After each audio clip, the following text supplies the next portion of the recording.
ang mga sumasampalataya sa Diyos ay maging masigasig sa paggawa ng mabuti. Lahat ng kasulatan ay isinulat sa pamamagitan ng kapangyarihan ng Diyos at mapapakinabangan sa pagtuturo ng katotohanan, pagsasaway, pagtutuwid at sa pagsasanay sa matuwid na pamumuhay para maging handa sa lahat ng mabubuting gawa ang naglilingkod sa Diyos. Dahil sa biyaya ng Diyos, naligtas kayo nang sumampalataya kayo kay Kristo. Kaloob ito ng Diyos at hindi galing sa inyo.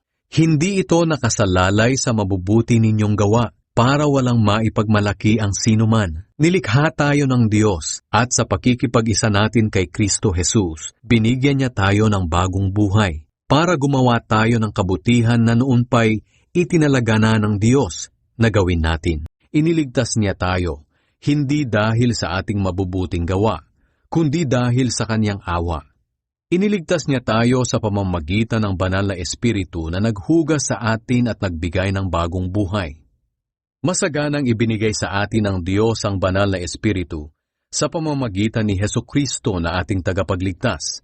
Ang mga aral na ito'y totoo at mapagkakatiwalaan. Kaya gusto kong ituro mo ang mga bagay na ito upang ang mga sumasampalataya sa Diyos ay maging masigasig sa paggawa ng mabuti. Ang mga ito'y mabuti at kapakipakinabang sa lahat.